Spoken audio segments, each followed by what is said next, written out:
Friends, welcome to this extra spooky hobby stream from us here at Hobby Titans. The man to my left is personally responsible for the misfortune of over 3 generations of the Tannen family. I'm talking, of course, about my dear friend and colleague, Dr. Emmett Brown. Doc? Great Scott, Marty! Hey Zach, how's it going? I'm doing good. Great, yeah. As you can see, Brett and I are in Halloween costumes. We thought that would be fun. And we have done a little Halloween decorating behind us. And you can almost breathe. I can almost breathe. Yeah, I don't know that this is going to stay the whole time. And what we're really excited about is helping you guys with some wacky ideas for things to do to jack-o'-lanterns. Yeah, this is super fun. We had a lot of fun just kind of brainstorming crazy things we could do with pumpkins and hobby tools. Yep. And we want to share some of that with you. Yeah. So we've got a towel backlit kind of pumpkin. Yeah, so I'm going to be working on, panel lines and doing a little bit of shading. Yep. With a pumpkin. Let's see how that goes. See how that goes. And I'm going to be making a Nurgle pumpkin. And we'll see how that goes. We'll see how that goes. Yeah, we've sort of practiced this a little bit, but I don't know. We know that you can paint a pumpkin. Yeah. We learned that. Yeah. Great. Are you ready? I'm ready. All right, let's get into this. Let's get creative.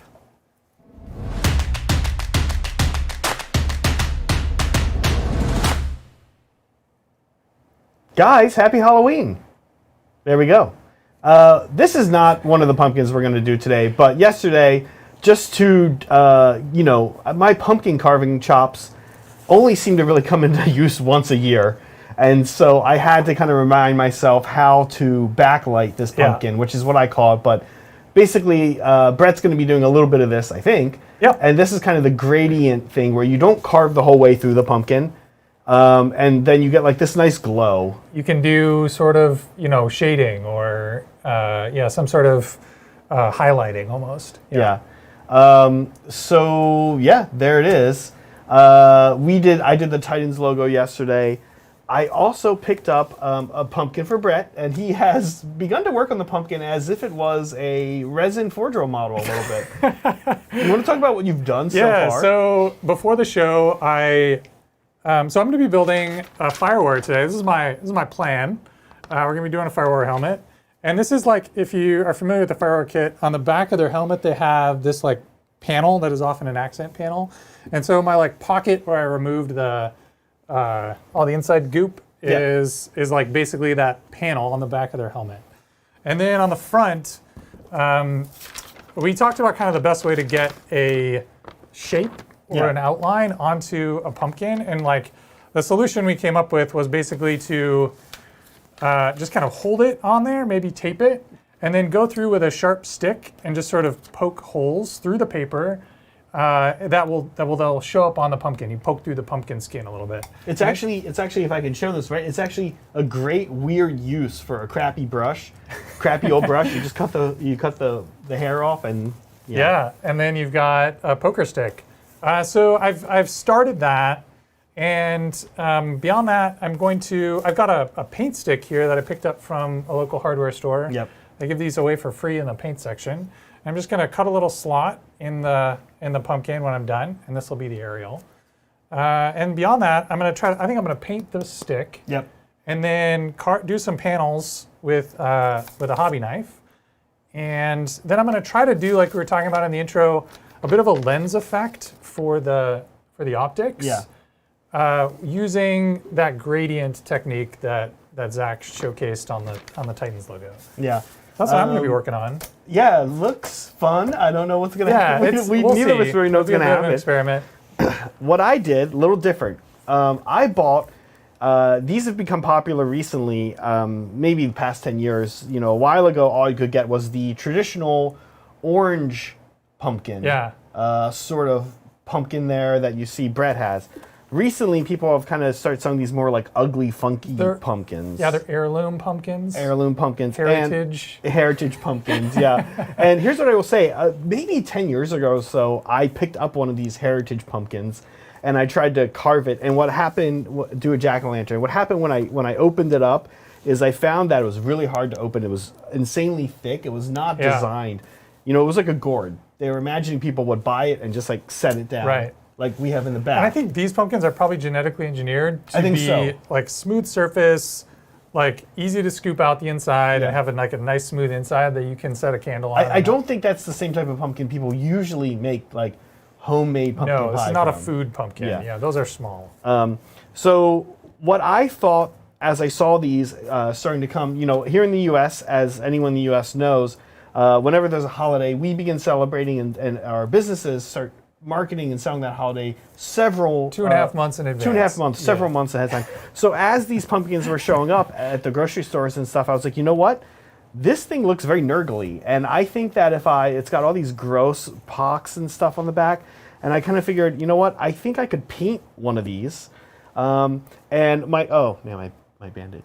You're good. My initial idea was to have like a little Nurgling in it. Yeah. But as I was starting to work on it and kind of talking about what I want to do, Megan, who actually helped me out a lot with this, I'll give her credit on a few things throughout the episode, pointing out that like you could just make the Nurgling's face on the pumpkin and just have a Nurgling jack-o'-lantern. Yeah. Today, you and I were looking at the Nurgling face and we were like, it basically is a jack-o'-lantern. It basically is a jack-o'-lantern. Yeah. It's got like a crooked smile with sharp teeth and like goofy looking eyes. Yeah, he's got these eyes that kind of, as you can see, I'm looking up here in the TV, they're sad looking, but also kind of mischievous looking.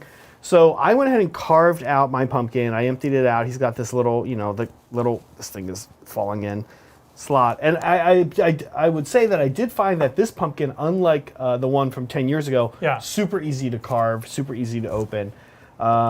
So if you have these funky pumpkins around where you live, pumpkins, we're gonna turn into a Nurgle pumpkin. So are you gonna paint the whole surface there? We're gonna paint most of the surface. What we're gonna do is we're gonna paint the surface some different kind of Nurgle colors, greens and stuff. And then what we're going to do is lots of these little bumps. We're going to make like red, pink pustule. You can dry brush those. We'll do some dry brushing and some air brushing on it, and I think it's going to be a pretty easy process. Nice. The other thing we did that I want to show you guys, we have an add-on, and these are horns. We made these out of cardboard. Megan's been making a lot of stuff out of cardboard recently for Halloween. I'll show some of it's up here, and I'll show you guys where we're at with it later on in the stream. So we realized, the Nurglings have horns, and right now it really looks like a jack-o'-lantern, even before we paint it. But after we paint it and we have the little Nurgling horns, it's ideally going to look like a Nurgling. Yeah, it looks very Nurgling. Yeah. So to make these horns, let me show this, Brett. If we could maybe just do top down, I'll show. Basically, what Megan did here for me is she cut out these cardboard, and this is just pretty much normal cardboard. She was saying that one thing you could do to make rolling it a little easier is take one side off, which you can actually do fairly easily, like that. Okay. Oh, I like that. Yeah. That's a good tip. That makes rolling it a little easier, and then you usually want to have rolling tips on our YouTube channel, Zach. Yeah, rolling tip. Now you want to be mindful of the grain of the cardboard. Okay, so the vertical grain. She made one for me with a vertical grain, and that one is nice and smooth. You can see here. And then she made one with a horizontal grain, which this one has right here. Yeah. I'll peel back a little bit to show you guys. Oh, that one didn't quite come off all the way. Well, so much for that being. There we go. Okay, this one has more of a horizontal grain here. And this one makes like a little bit more of a bumpy, troublesome horn, but actually that can be cool. That might be an effect you're looking for, yeah. Yeah, it's a little more, it's going to catch dry brushing a little bit better, even though I'm not sure how much dry brushing I'm going to do. But then what she did is she wrapped them, she did hot glue here, she glued into it this long toothpick, and this morning I primed them, and I poked a little hole carefully into my pumpkins for them to go into, and that easy to make the horns for pumpkins. And cardboard, none of this stuff's gonna last long, right, guys? So, but that's kind of okay, right? Because it doesn't have to last long. It doesn't have to last long. It just needs to last a couple days. And one thing that I'm really excited about doing horns is with my Beastclaw Raiders and my Zangors and everything I've been doing recently that has horns. I've developed a horn recipe that I'm really into. that kind of does that. We talked about it on the stream a month and a half ago at this point, about like the Texas Roadhouse kind of vibe. So I get to show that horn technique on a really large horn, Yeah. which is exciting. So I'm taking these holes that I punched in here, and I'm just kind of outlining them a little bit with a marker. And I realized as I was I did this marker thing for this panel on the back that I cut out. And I realized that once you put Sharpie on here, if you want to erase it, it's kind of hard. Turns out isopropyl alcohol is the answer for erasing Sharpie from your pumpkin, which we don't have any of in the studio, except like this airbrush cleaner that we have. One of our 2 airbrush cleaners is like 40% IPA, and so it does a IPA. very mediocre job at erasing Sharpie. It's like a nice IPA. Yeah, it's like 40%. Yeah. That's a pretty intense IPA. That's a pretty intense IPA. That's pretty hoppy. So first recipe here. So I'm going to make sure my horns have like the black tips. So the first thing I'm doing here is leaving that black up top and then leaving it dark also here. You kind of get some interesting gradients with horns when you use them this way. I'm going to get my pumpkin off the side. These are the pumpkin chunks I've cut out from eyes and from the mouth. We're actually going to need those. We don't need them, but they're going to make our life a little bit easier, believe it or not, before we throw them away. Yeah, I'm curious why those. I thought you were not intending to save those, but it sounds like maybe you are. Basically, I don't want to get paint into the fleshy inside of the pumpkin. Oh, that's clever. So you're going to put them back in. I'm going to put them back in when I go to paint. I like it. Pretty much to mask. Yeah. Yeah, it's not a good look if you get paint on the inside, the fleshy part of the pumpkin. It just looks gross. It's a rookie move. It's a rookie move for sure. So after Mornfang Brown there on most of the horn, I'm going to use Talaran Sand, I guess. I have Xandri Dust here too. I guess I'll use Talaran Sand. It's a little darker. And with this, I'm like, the kind of look on the horn that I like is when now we like work only like more so in the middle. Let me show you what I mean here. So now I'm going to have this, but I am also going to go down. And so you're going to get an interesting and different look down here because there's no brown for the Xandri Dust to go over top of. It's going to go right over top the primer, and it's going to just have its own kind of unique look. Whereas in the middle, it's going to look a little warmer. But again, up at the top, I'm still leaving it mostly black because I want it actually to remain black. I like how you're getting into color theory on like your pumpkin decorating. Well, color, yeah, I mean, coverage theory. It's more like horn theory. Horn theory. Yeah. Your horn technique as applied to cardboard pumpkin accessories. Exactly. Zach's horn recipe. Exactly. There we go. How's that going?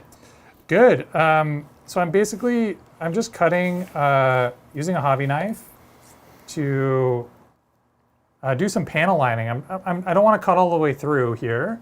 I just want to sort of cut a wedge. So I'm going to go in at an angle from one side, go in at an opposite angle from the other side, and I'll pop out sort of a pie. The cross section of this piece will have a pie cross section. And then that will hopefully allow some light to come through when we put our candle in here at the end. And this is how I'm going to achieve sort of a panel lining effect for this helmet. I'm kind of curious what people at home are doing with pumpkins. Some got posted. We'll take a look a little later, actually. Yeah, going through fan stuff. We sort of have a special fan stuff sequence today. It includes some pumpkin-y things, which is cool to see. What I'm going to use now is Vryklyn Flesh Shade Gloss, believe it or not. We could wait until, we could not use gloss. And what we could do instead is just use like a gloss varnish at the end. Not really necessary to varnish these cardboard horns though. So I want the gloss look though here because, and I'm even going to spray where it is black because these horns are frequently kind of glossy up at the top. I'm not sure why that happens, but as you can see, this will now stay glossy like that, and look like a horn. Is it? Yeah. Why are horns glossy at the top? No idea. I think it's like a polishing. Frankly, I don't think it's. Oh yeah, texture. I think it's like a human thing. Like after the horn has been removed and is being processed. Oh, I see. In a taxidermy. Yeah. Kind of way. I think it's like a look. But it's a look that I'm used to, that we're all kind of used to. So I'm gonna go with it. There we go. The last thing I'm going to do, that's going to need to dry for just a second because it was a wash that I'm airbrushing. But the last thing I'm going to do on my horns is I'm going to, turn the guy to face. There we go.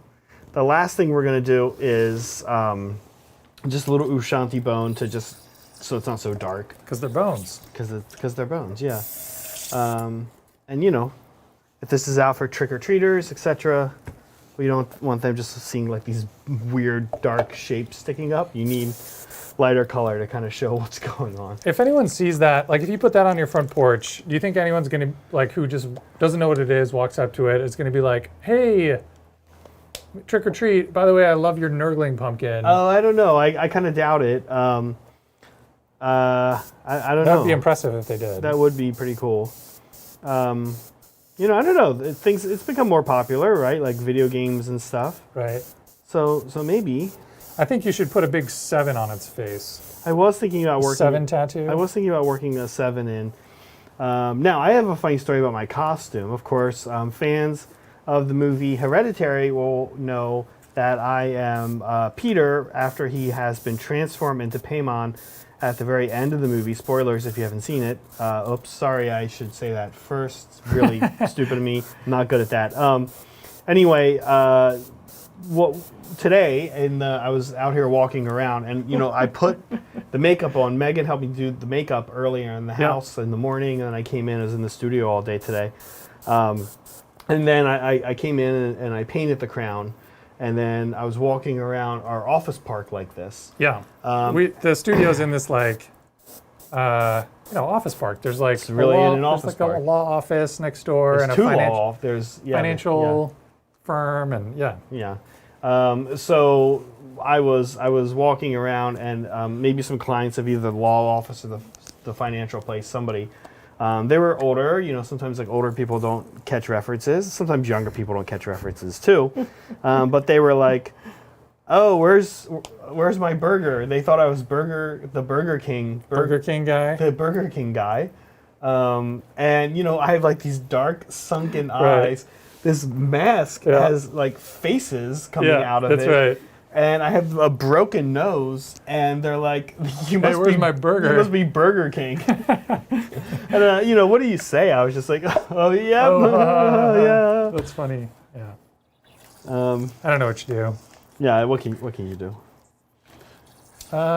You politely correct them and go back to painting your plastic toy soldiers. Pretty much. I did not bother politely correcting them. I was just like... Yeah. So, I am calling these horns done for now. Horns. I don't need them on anymore while I paint the rest of the pumpkin. So we're going to take them off. We will add them back on later, but the gloss I can see is staying, which I'm into. So now for the rest of the pumpkin here. If you're going to do something like this, you guys, 40K fans, Age of Sigmar fans, Games Workshop fans, we all know the appropriate Nurgle color, so just have at it. Remember, you're about to paint something. Last week with Kat, we took our time and painted something really nice and didn't take a lot of shortcuts. This week, remember, you're painting something that's going to be a disgusting pile of mold in a few days. Right. Don't sweat it too much, Don't sweat it too much. We talk about if I'm just getting started with an airbrush, maybe, starting with some terrain or something like that is a good way to get started. This is ultimately the best way to get started. Maybe painting a pumpkin. Maybe painting a pumpkin is the way to do it. Yeah, now, one thing I do love about the pumpkin is you can see it has this kind of fleshy color, that it is. And you mean Tau ochre? Yeah, this kind of orangish. It's really not no person has this skin tone, but yet it kind of reminds us of skin. So it has this kind of disgusting skin tone, and I actually like you know, I'm not really that worried about having it peek out underneath. Right. I'm kind of into it. Oh yeah, yours is even more pinky. That's a gross than kind mine, of skin tone, right? Like, so we actually like that about this particular pumpkin. And truthfully, when I saw it a couple weeks back, I was like, oh yeah, this is gonna be good. So here we go. These have shrunk a little bit. Oh man, I don't know, maybe too much. Does that one go here? Okay, there we go. So I'm gonna just put these kind of back in, and they're gonna basically help me mask it. I don't care if I get paint on this fleshy part, but I do not want it on the interior. Yeah. I can reassemble the mouth here as well in a second. So we're just gonna build up some Nurgle colors, like we always do. Greens, a few light greens, and then what I'm really excited for is the part where we get to the pustulars and all the gross warts growing all over this thing. Yeah, that's kind of the main event for your piece there. Yeah. How's the Great Tau pumpkin carving experiment going? So I feel like these are. The risk is that these look too much like eyebrows. Can we get a zoom on you, Brett? Yeah, Let's sure. see. Sure. That they look too much like eyebrows. I see. Right. Let's see. Here we go. So I've outlined. I'm gonna have to do a little bit of experimentation. Actually, why don't I do that now? Because I need to know how deep to go in these, but with these grooves. So. Oh yeah, this is a The good. question is. This is actually good technique. I was doing this yesterday with the Titans pumpkin, but you actually are going to find that shit's go pretty deep. Yeah, I can't actually see any of that. Yep. So this is good to like mark out the lines, but I'm not sure that that's actually going to achieve the effect I'm looking for. So I need to go quite a bit deeper. So it's good to know that now. So I'm not wasting a bunch of time cutting all these half-depth grooves, only to have to then go back over them a second time. What I found yesterday is... I'm going to take that back. I actually am going to do that. Because it's kind of tricky to cut through the... Yes. You'll get to a through the point where skin. it becomes useful to see the backlighting. Yeah. What you're going to find is that you're going to get to a point where it starts to almost be like the texture of spaghetti squash. Yeah. It turns into like these kind of like strips. Yeah. And that's when you kind of know, I think you're getting got through it close. enough? Yeah, it'll start to show through once you So get this to is going to be tricky because I'm trying to go pretty thin lines. And so I'm going to have to go quite deep with a thin, like the aspect ratio is pretty severe. It's a thin line that needs to go pretty deep. But I just don't want it to look like eyeliner. Yes. I want these to look like eyebrows on this guy. It's supposed to look like a helmet. All right, I'm moving on to my second green color here, which is going to be Strachan Green. This is, you know, the next green up. We've got kind of our dark green. Here's our medium green. We're going to end with Ogren Camo. And again, I'm kind of like, well, I'm getting to a point here where I'm going to start building up layers. But actually, I think I'm going to do something a little bit different before I do that. I'm going to start putting a little bit of red down because I kind of like the idea of red being in between the green and the next green, the medium green. So this is one of my favorite colors, Wordbearer's Red. And what I'm going to do with Wordbearer's Red is... We use a lot of Wordbearer's Red around We here. do. I'm going to focus heavily on the pussy, well, they're not actually pussy parts on this pumpkin, but the bumpy parts of the pumpkin. But I'm also going to be okay. I actually want the overspray off of them. Like I want the ombre effect going onto the green skin. And I'm going to be kind of going back and forth from some greens and some reds for a little bit here to kind of build up like a natural grossness. And I'm even okay having red in spots where there isn't a lot of the pus stuff going on, because it's going to kind of peek through Yeah, and look gross. that looks really good. Yeah. By good, I mean gross. Yeah. Good and gross. There we go. Brett, let me ask. Lots of pumpkin carving growing up? You know, yes. Oh my gosh, this sounds like a complicated answer. No, I feel like I have the same experience that you described at the start of the show, where you're like, I haven't pumpkin carved in a year, so like my skills are a little rusty. I feel like I relearned pumpkin carving every year. Yeah. And I'm still relearning it every year. Like you do it one time, and you don't do it for 364 more days. Right. And you're like, oh, I'm basically starting over again. Yeah, we should get like in the summer. We should get some watermelons, and we should like carve watermelons. Carve watermelons just to like warm up for the fall. Yeah, I like it. Guys, let us know. Would you be interested in a watermelon carving? You stream? It's a lot easier to eat the watermelon when you're done than the pumpkins. I know. Is that good or bad though? Leave the watermelon out for a few days. Guys, our studio smells like pumpkin really bad right now. And really bad is good because it's not actually that good of a smell. It's a little. It's a little overwhelming. It's a little gross. The garbage can's full of pumpkin innards. Yeah, from yesterday, so day it's old. Like day old pumpkin innards. Yeah, down it's there. not great. It's not great. Tell us in chat if you're carving pumpkins, and then there is a Halloween thread up in the Discord. Yeah. So if you guys, I collected some for today's episode already. Shall we look at that? Yeah, let's take a look. Pumpkins? Actually, what we have here are what people are up to on Halloween. Some fans. Yeah. And so we do have some pumpkins, but not too many. We also have some costumes.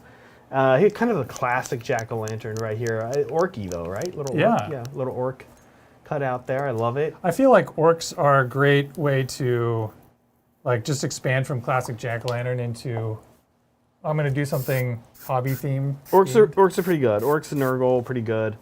I like that. That's cool. Really nice. Star Wars themed pumpkins. You see Oh Vino's my gosh. chicken and waffles Yeah, the chicken and waffles costume is pretty amazing. And I totally forget who. Ooh, I like that. I totally forget. These look nice. These just look good. Got a little bit of. Yeah. Yeah. And I wonder how that one is glowing. Do you think that's plastic? It might be plastic. I think. Yeah, I don't know. Or the light could be insane. Right. You just have like a 5,000 lumen bulb in there or something. Yeah. Extending my But there is a Titans hobby Halloween channel for such things as your awesome costumes and your jack-o'-lanterns. Please share them, especially if you do something hobby kind of related, like 40K theme or anything, or if it's just awesome like chicken and waffles or whatever, right? Yeah. Halloween costumes, your jack-o'-lantern projects. I'd love to see all of those. All of the above. Cool. Okay, so that's fun. Yeah, so here is and here is my guy after his kind of first two coats. Those coverings on his eyes look like he's some kind of like. They look weird. They look actually, like quarters on his eyes because he's dead. Yeah. So now that that's down, I'm going to go ahead and put the next green down, and we're doing this kind of thing where we're like alternating. We did this a little bit last week with trees. We've done this before with skin, where we're kind of alternating like the main color and like an undertone type color. I think for Nurgle, this is good because they're trying to really create a skin that like tells a story. Yeah.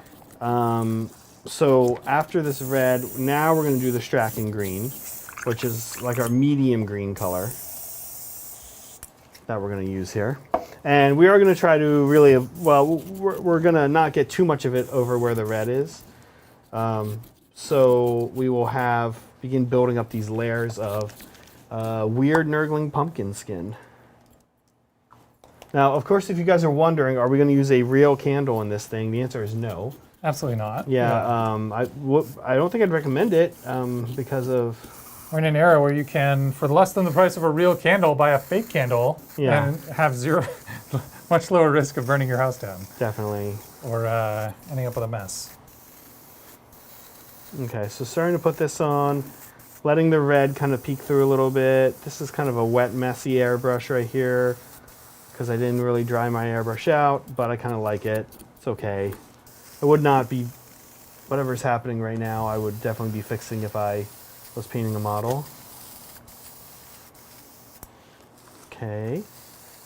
How's it going? Good.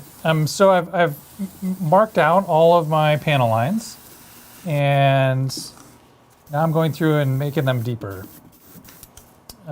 which is, I think this was the right idea.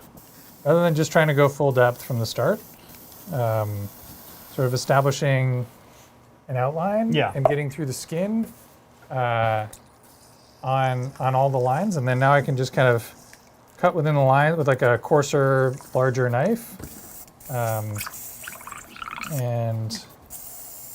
pull out this extra pumpkin material. And I think, you know, for some of these, it's okay if I actually just go all the way through, because it's such a thin gap.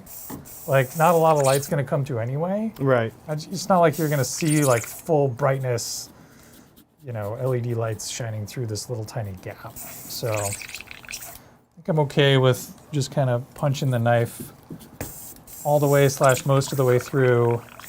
I'm just trying to get, you know, a nice slot shape. But we'll see. We're learning as we go. Zach, how did you decide on this costume idea? Well, I It's wanted. been on your list for a while. It's a favorite movie of mine, and I wanted something that I could work in. Yeah. So it can't have like a big, huge mask and or anything like that. So it had to be sort of easy, not too cumbersome or anything like that. Not cover my face entirely or make it hard for me to talk or anything like that. Yep. So that's pretty much it. Favorite one of my favorite movies, certainly probably conceivably my favorite horror movie.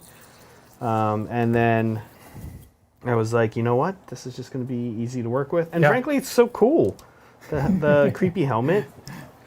Meg did a really good job. She rolled kind of these like cardboard shapes and cut out all these cardboard shapes and then layered the same paper that you guys see right here, basically over top of it. It's the same technique as the horns, just applied to a crown. Right? Yeah, well, the horns actually I don't think even have paper on them. Have paper. Oh, Yeah. okay. Okay. But that crown has a cardboard base, right? It is. Yeah, it's kind of layers of cardboard rolled. Nice. Yeah, she's gotten really good at working with cardboard and paper this year. Yeah. I don't know, has she always had that skill, or is that a new thing for you guys this year? New. It's like her taking an opportunity to learn a new skill. Yeah. That's cool. I remember growing up in the Midwest, the weather on Halloween was always a big question mark. Yeah. And it was often, you know, low 40s and potentially raining on Halloween night. Right. And so you'd end up wearing like costumes where there was like a big cloak or like multiple layers, or, you know, like you would never go as like a superhero for Halloween because like a spandex suit just doesn't fly in, you know, 42 degrees and rain. But like cardboard would be problematic too, because cardboard, like you're saying, I remember in Pennsylvania where I lived in kind of southern Pennsylvania, northern Maryland, the issue was really rain. October is a very rainy month. And so that was really more likely to be the problem. Frequently the weather was actually pretty nice. Your cardboard would just get drenched. Yeah. So I did a lot of like wizards, you know, where I could wear like sweatpants and long underwear and then like just put a cloak over top of it. I did a couple cardboard costumes. I went as Optimus Prime one year. I made a big cardboard and then painted it with craft paints. Nice. And had like straps I could put the whole thing on, and then wore like a hockey mask. Oh my gosh. It was very involved. That feels peak Brett. Yeah. All right. I've switched my Sotar. Actually, my badger's acting a little funky. So I'm not sure what that's about. It's been acting up a little bit today. I think it needs a very deep cleaning. Now, though, I'm onto my last layer of green. I'm not actually going to go back and forth to red quite as much as I thought. Well, no, you know what? I will put this Mephiston red. I was kind of debating on even using this red because it's pretty vibrant, but I want to just hit some areas with it. It's gonna be a great undertone for like the pink, and it's gonna look a little bloody. So let's take a look. yeah. And I'm gonna zoom in on you a little bit. So just hitting some of these. We'll probably do a little bit of dry brushing. I'm going to kind of figure out when and what colors. But mostly we're going to be building up with airbrushing here because we want these sort of gross looking ombre effects, the red underneath looking like blood pooling, stuff like that. Okay, a little bit of red there. I'm leaving some, kind of leaving some of the areas a little darker here. Natural variations, etc., etc. Yeah, Nurglings are not all of their pustules are not all the same, turns out. Now, I do want to say, big shout out to any of the people that I had a chance to meet at SoCal this past week. The SoCal Open in Del Mar, California, near San Diego. I went and I played competitive at Age of Sigmar. And what was really exciting is, honestly, the best part was all the people I got to meet. And I honestly, not just saying that, like it was really cool. It was fun because there were so many people. And it was interesting because people would come up and just say, "Oh, hey, how's it going?" And I was like, "Hi." And do I know you? Yeah, and then I would be like, "Sorry, do I know you?" And they were like, "Oh, I watched the show." I'm like, "Oh, cool, okay." And I realized like you don't think about necessarily introducing yourself to somebody whose name you know. Right. You know what I mean? Frequently, Did you introduce yourself? Hi, I'm Zach. Yeah. Hi, I'm Zach. Like, yeah, I know. That's why I'm over here. I recognize you.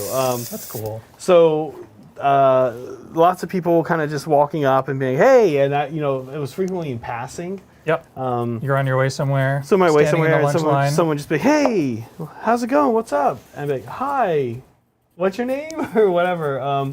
So it was a lot of fun, and I had a great game with a fan. His name was Ryan, and I actually don't remember if I know his Discord handle or if he's ever in chat here and uses a name. But Ryan played Fire Slayers, and we had an amazing game that came down to, honestly, a couple sets of dice rolls at the very, very, very end of the game. And it was, oh my God, it was just crazy good game, crazy good fun. I lost this game, but it was still my favorite game of the event. I also got to play in Discord. His name is Sleepy Gary, is Dylan, and I got to play Dylan because my fourth game went so fast that I got a free one in. I had got a free game in with Dylan, and he had Gargants, and both of our armies play kind of fast. So we kind of got a free little trial game in to test the mission out for the fifth game and everything. So got to play some fans, which was super cool. Yeah, that's awesome. People from the community. I was excited to hear that Fire Slayers have play against Beastclaw Raiders, because you've always been telling me that Beastclaw Raiders are like somewhat of a gatekeeper army, that they're like in the top tiers, but not the toppest of top tiers, but they just can be hard for some, sort of like how Knights are in 40K. Yeah.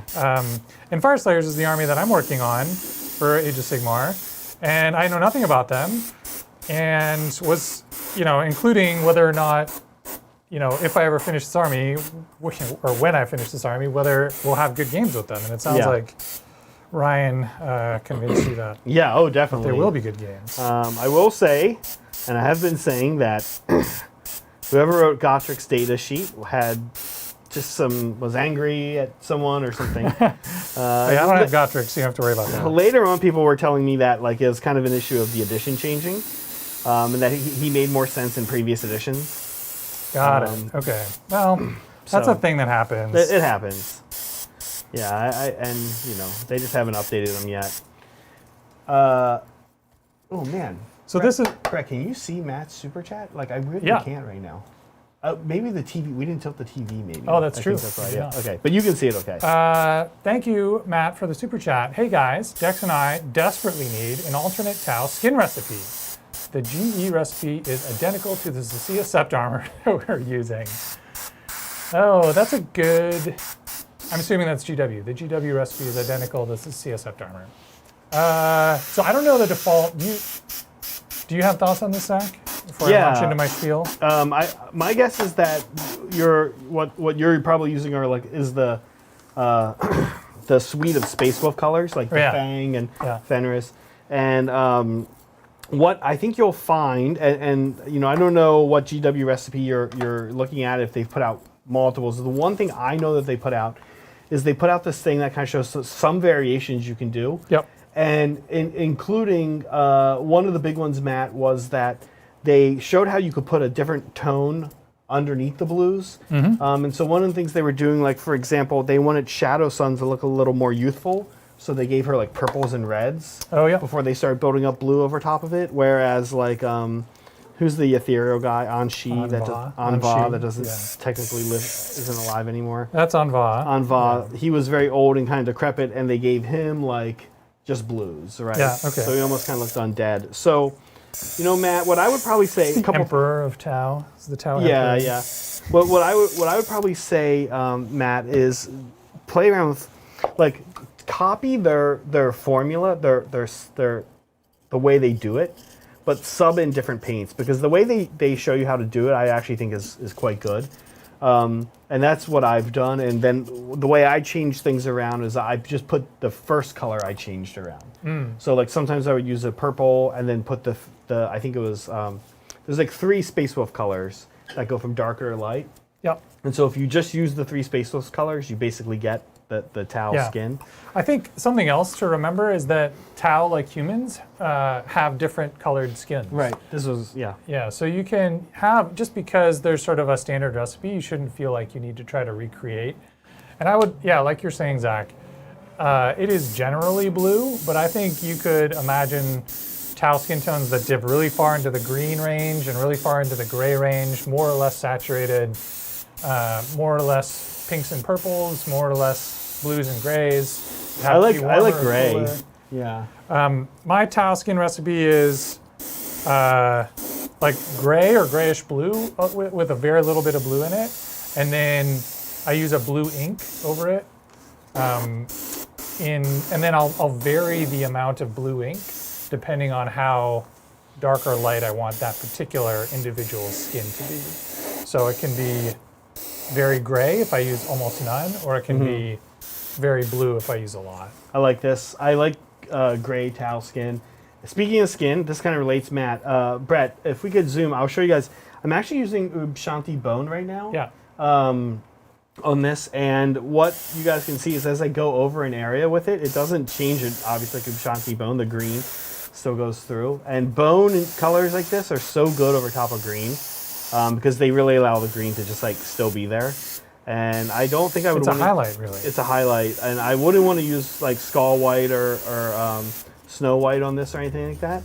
So it helps. I want it a little warmer than I want it, a little warmer, warmer is really the word, right? I want it to be still kind of gross looking. So, okay, there we go. And so the green part of his skin is largely done. I'm going to do a couple cute things a little bit later on. I might actually do some kind of dark circles under the eyes, not unlike the ones I have on right now, but the green version of it. So, yeah, that's the move. All right, we have another super chat from Broken Chaff. Question for Fear. He is colorblind. Any tips for color work? So have you ever known anyone who's colorblind who painted? No, I had not. I think a question like this came up fairly early on in our stream. Yeah. Maybe first or second stream yeah. we did. And I gave the answer that I'll give again right now, which is that I can't pretend to know any answers to this. Yeah. Broken Chef. I apologize, but I really don't know. So there's another YouTuber. His channel is called Midwinter Minis. Yeah. And he is colorblind also, if I recall. And so he has a few episodes where he talks about it. And if memory serves, he basically looks at models that the internet generally regards as good, and then he sort of interprets the color palette as he sees it, and then tries to recreate that on his own models. So he basically is like, his perception of color is different. That's not saying he can't sort of distinguish one color from another. It's just blue doesn't necessarily look blue, or maybe blue and green look similar. But like, if he has a picture of something that he's trying to replicate, he can do that. By trying to make something that looks like something that already exists. Yeah. And that seems like it works pretty well for him. So that's my suggestion. But like, for more info on that and a more detailed answer, go back and check out Guy's thoughts on the topic, because I think Gavin, his name is Guy. Yeah. I kind of feel like, frankly, and maybe I'm giving an answer that the person, a different approach that would be easy for somebody who's not colorblind to say. But frankly, I would be compelled to see what somebody who is colorblind just does without trying to conform and do what anybody else says. I mean, I think that's interesting. Yeah. Because I think there's sort of two ways to approach it. One is, are you trying to make models that you think look cool in your own sort of visual spectrum, or are you trying to make models that, the rest of the world thinks look cool? And obviously, if you're a professional YouTuber, you care a lot about what the rest of the world thinks. You do, right? And so that's really important. So and maybe his perspective is a little different. Exactly. And also, like people, people don't necessarily want to like lean into, hey, look at me and the thing that I have, and that's my unique situation, and I'm doing my thing with it. They might just want to be like, cool, how do I paint? These lights actually don't really fit in my guy. Here he is so far. So I'm into this, and what I have to do now is really the fun part, and the part I'm most excited about, which is working on all of the disgusting pustulars that are all over this thing. I mean, of course, they're not really pustulars or disgusting, but we're going to make them look disgusting. All right, so you can see you can see sort of the light coming through these lines that I've got here, which is kind of cool. Yeah. I couldn't cut as deep going around this lens area here, because if I went all the way through like I did in these other lines, that center section would just pop out. Right. So I can't do that for that one, but that's okay. It's sort of hard to tell, but you can actually see some glow through it.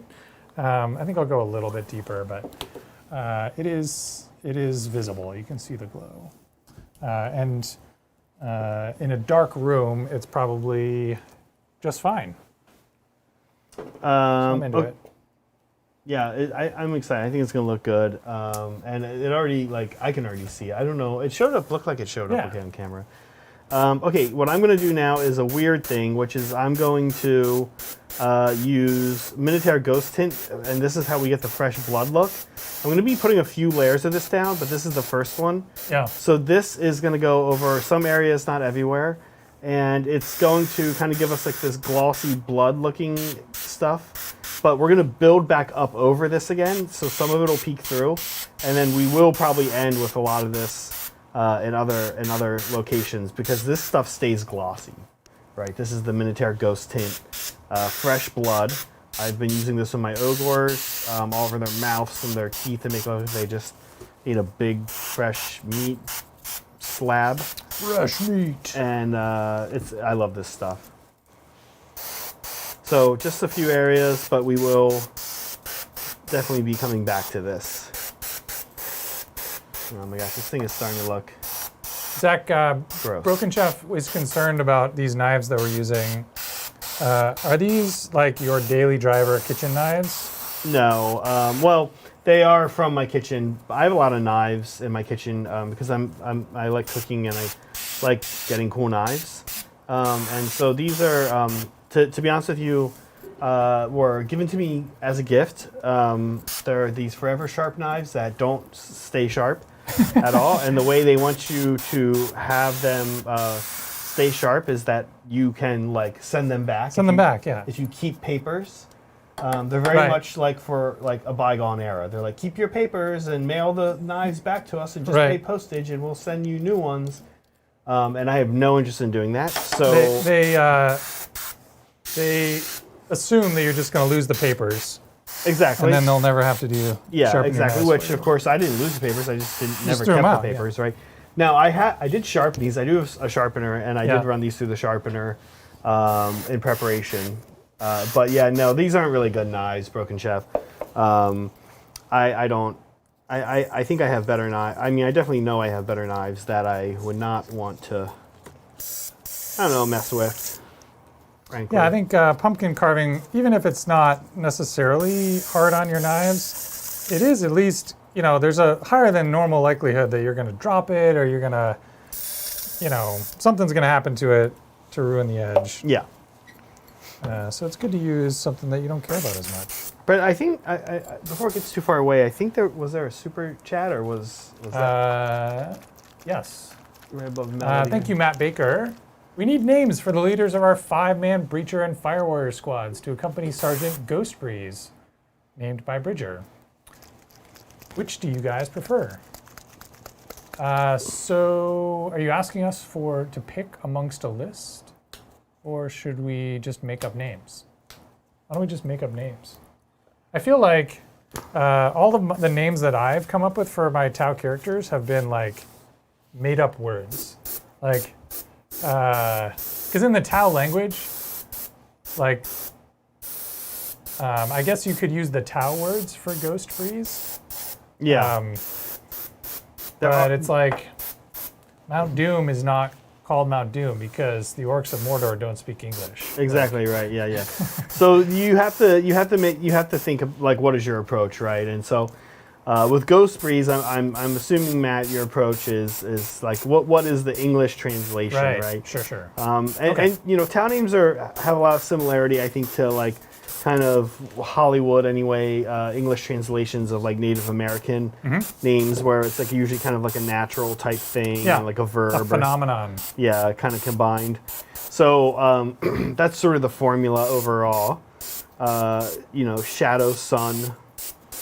Frequently they have elements of what, like light, weather. Yeah. There's never animals. I feel like the name generator in the Psychic Awakening book was surprisingly good.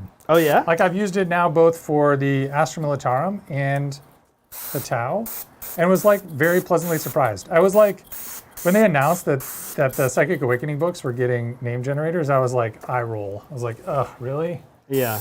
That's like sounds like page filler to me, and to some extent it probably was. But like, Sure. it's like weirdly come into play like several times. No, I like it. I mean, and been good. yeah, I'm into it. Can I say I've like really used them or looked at them much? Not really. Yeah, that's fine though. But a little bit I do, and it kind of gives you some sense of it. So, I don't know, good town names. Let's try some. I'll give a weather phenomena. Yeah. And you pick a word to go before it, and we'll swap a couple like this. So here's my first one. Oh my gosh! Immediately, I'm not good at this because I was like, oh, okay, I would say squall or something like that, but that feels like cliche. How about? I mean, like, is it rain? How about fog? Fog. Oh, okay. I got a good one. Drifting fog. Drifting. Oh fog. man, that doesn't sound very epic. That doesn't sound too epic, Brett.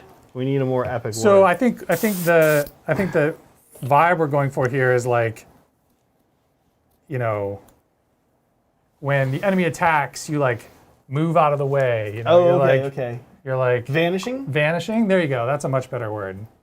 Yeah, vanishing fog. I like that. Yeah, vanishing fog. That's great. Hidden fog? Hidden fog. Yeah. I'm into it. All right, give me a weather. A weather. Drought. Oh, drought. Okay. Well, a cool name for a cadre could be Endless Drought. Endless Drought. And they're like a stealth and stealth and like Pathfinder cadre, and they're like disrupting your lines, and they're making your life like miserable. And the child do that anyway, right? Yeah. I also love the idea of names that are like weather patterns that aren't like particularly aggressive, like like balmy, like balmy day, but just like light rain, drizzle. Yeah. Drizzle. It's the bountiful harvest. Inconvenienced drizzle. It's the quartermaster. He's like, it's the guy who like gives you your rations. Exactly. Like, bountiful harvest. Brett, can I show what I'm doing now? Yes. Because it got a little gross here. It's getting a little gross. So what I did is I just did a pink. I used Minotaur Lust pink, and now what I'm doing actually is Talaran sand, and I'm doing Talaran sand only in like a part of each one, and not even necessarily in all of them. And Talaran sand is kind of representing the beginnings of pus, like the beginnings of like an like where the actual biological, what do we say, hitchhiker is, you know? Whereas the red parasite. whereas the red and the pink up until now have really just been like the body's reaction. So we're going to start kind of working on the pus here now. And this is really, I don't know, it's super fun. I actually don't paint Nurgle anything ever. So I'm really having a nice time here. This is disgusting. It's kind of freeing, right? Because like you can like have something in mind, but then you get halfway into it and you're like, man, this looks really gross and gnarly. I'm into it. And you just like completely shift your plan for your whole model. Yeah. Okay, now what I'm going to do is I'm going to find a couple spots and put a lot of it down. Some that are really bad. And what we're then going to do, I actually will need to go find one here in a second, but then we're going to actually put like a purple area down here and then like build back up white, and it's going to look like this ring of really like gross intensity. The back of this thing is so great. Look at this growth. I love this all over this thing. It looks like brains. It does. It looks so gross. So gross. I will say this. So these aren't super popular yet, but whatever farmer was like, hey, Halloween is all about gross out. Look at this thing. This is like perfect. It is like literally like a little. And it doesn't look that like anything that gross when it's growing on the plant. But just like the paint that you're putting on it makes it look absolutely disgusting. Yeah. So whatever farmer or mega corporation, mega growing corporation was like, hey, Halloween's all about gross. Let's like have these gross pumpkins. Genius. I will say that. So, okay, so we're touching in a few areas and getting like a really aggressive blast of Talaran sand down, because those are going to be ones that we really build up quite a bit. The rest of it is actually fairly close. The rest of like the pockiness and grossness all over the place, fairly close to being done. Now, we have some fan stuff to show, but before we do that, I would be not a good husband and not a good hobbyist if I didn't show you guys a couple of the things that my wife Megan is up to. First of all, this is one of them, this hat.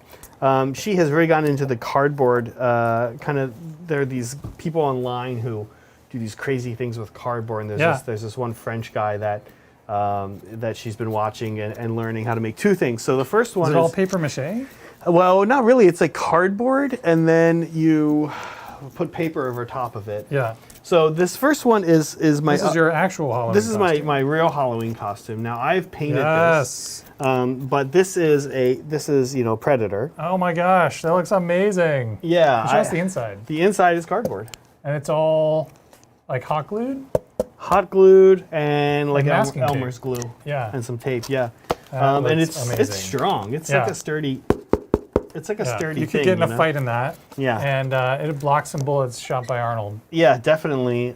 So this is I think I'm gonna do a couple more things with this. But this larger Titans fans who are also fans of Tabletop Titans might be seeing this soon. Yeah, and this is a couple's costume you guys are doing, right? So this is me. So, and Megan's gonna be Arnold? Megan's not going to be Megan's gonna be Arnold. on and she's gonna be like, get to the chopper! Yeah, now so far I've only Get to the chopper! so far I've only primed this, but this is what That's Megan's she's gonna costume? be. This thing is insane. That doesn't look like Arnold. I don't even know what that is. It's an alien. You can't really see the teeth. Here, can we do a top down or a zoom? Let's Yeah. do which one. Which one's gonna be scarier? So you can't really see the teeth. But there it is. Oh my gosh. Oh my gosh. So That's awful. this is so cool. Like, oh my god, it's so heavy. Like on the inside, it looks like serious That's stuff so going great. on. There's like supports in there. Yeah, this is so. I think she's attaching this to a bicycle helmet, if I have it correct. Oh my gosh. And I have to finish painting it. I'm actually really excited to paint this. Over here, we were looking at some reference images, and there's actually going to be like a lot of tans. Like, it's a lot of like tan. Cat Xandru dust, actually some of the colors I'm using right now. And then like black, like a thin layer of black over top of that, so it just kind of peeks through. And then we'll get to do a lot of areas of gloss. That's amazing. To kind of make it nice and shiny. So this thing is insane. I'm actually I'm actually kind of interested in doing a little bit more. I think there's some avenues for some cardboard stuff like that in Costuming's 40K pretty sweet. in 40K terrain as well. Yeah. Oh yeah. It's a different style than the Zach Pfeiffer. It's a different style, but honestly, like even my hat here for Hereditary has like this kind of gross stretched leather look, which is what the hat is actually made out of in the movie. I think we could do some compelling Nurgle things with it, like the building of a wall. Has been like, we have some plans to make a Nurgle board expansion in the coming months, and I think kind of like almost like a gross like artistic wall they put up of like skin could look really cool using the cardboard. So big thanks to Megan for helping me. And with my pumpkin here, with the horns and some other ideas, and definitely those things very exciting. It looks so good. Yeah, I'm really excited for that. How are you coming along, Zach? Are you getting close? Yeah, I am actually. I think I'm pretty far still. Yeah, that's okay. Take your time. This is typical. Zach's done, and I'm like on step 3. That's okay. I can actually play around with this stuff a lot, and I'm going to. So, what I'm actually going to do now. Yeah, and while you're doing that, I'm going to get ready to start doing my Dremel work. Oh yeah, let's talk about that. So I'm going to try, my goal, we've done gems on the channel before. My goal is to try to replicate a gem effect using like the depth that I carve in with the Dremel to sort of create different shading and different sort of brightness levels. I have no idea if that'll work. But that's the goal here. I'm starting by just removing the skin with the knife, and then I'll get into doing the Dremel work. So as Zach's doing some dry brushing, you'll hear a little bit of dremeling. Hopefully it's not too loud. Yeah, this is a kind of a weird Dremel that I got, and I honestly, people are going to ask what type it is, and frequently we put show notes, and I do have the paper somewhere for it, but I actually don't know. The model number might be on there somewhere, but. It is really specifically like a hobby Dremel. It's like Dremel Light or something. It's Dremel Light. It's not really made for Dremel it's not made for like heavy duty stuff, but like for what we do, if you're just like grinding off mold lines or cutting through with a cutter a little piece of steel wire or something. It's great, and it's like tiny. Like it and the cord is really flexible and thin because it doesn't need to carry a lot of power. So it's like. It's very good for getting in tight spaces and for working, being maneuverable. It's true. And after I used it and then used somebody's like real Dremel for like 40K work, for like hobbying and modeling, I was like, oh my gosh, this is a nightmare. It's way overkill. First of all, I don't feel like it's like ergonomical at all. Like correct. A Dremel is like, it's like holding a beer can. You're like, and then this thing is kind of like a nice, it's almost like a weird pen or a pencil. Yeah, it's just like a large pencil. To its feel. So I definitely would recommend it. Unfortunately, I can't because I don't know what it's called. Let's see what it says on it. It says Dremel 2050. Sounds like a model number, 2050. 2050. Cool, now you know. Now you know. And it's cool. And I will say this, if you already have a Dremel, and you have a lot of Dremel bits, I can confirm that those existing Dremel bits fit in this Dremel. So this thing comes with a lot of its own, and this thing has like a line of like cute little hobby things that are a little more like what a hobbyist would need, as opposed to somebody who's like drilling out drywall. But the bits are interchangeable as far as I can tell. Yeah, it's got the same collet size. Yeah. If you're not like using a Dremel, it's a good hobby tool to have. Yeah. Here's the Dremel that we have at the studio. This is Brian's This is Dremel. the Dremel we're not using This is the one we're not using. I used this yesterday. You can see it's like covered in pumpkin. It's also covered in pumpkin goo. It was a bit That's of the one a you mess. use for this pumpkin. The Titan's pumpkin in the back. Yeah, hopefully Brian's not watching. I haven't cleaned it yet. The one kind of cool part that this Dremel has is this thing, which is like a depth setter. So it can be useful for pumpkins, honestly, or like carving out terrain, because you screw it on here, and then your bit will, this will hit whatever it is that you're dremeling into. Like if it's wood, yeah, it'll keep a consistent depth. Good tool to have. And I don't know if my Dremel came with anything like that, or has one, but I'm guessing it does. Yeah, if you guys can't hear us because this thing, I can. Yeah, let us know how it sounds. I just thought this would be cool to try. We'll also mute you. And see if that makes. Hopefully, it's not too bad. See if that does much. Okay, I'm loving this disgusting Nurgle pumpkin. Look at this guy. I'm going to switch to top down so that I can kind of show how this is working. Yes, please. All right, so I did this initial outline with my knife. And then I'm just trying to get brighter in the bottom right corner, like we do kind of with our lens effects. And so I'm intentionally trying to dig a little deeper in the bottom right. And then you'll often see people put like a white dot when they're painting a lens in the upper left. And so I'll just take this and like plunge right into the upper left when I'm done. Try to recreate that effect. And again, this is kind of an experiment. I don't know how well this will work. And this is like a grinding tool that we're using here. It's an abrasive bit. And so it's not really like cutting the pumpkin so much as it is just like decompositing it. It's like turning it into mush. Yes. It's like, and then the mush, and then flinging the mush out of the hole. So it's like very messy. It's getting pumpkin goo everywhere. But you can do some pretty cool stuff with it. Yes, we were learning this yesterday when I was carving the pumpkin with Brian's Dremel, and basically pumpkin goo was splattering everywhere. It was awful. We have to wash our aprons now for the first time, I think. Yeah. The pumpkin episode is what did it, guys. It wasn't spilled paint. It was splashing pumpkin. It was splashing pumpkins.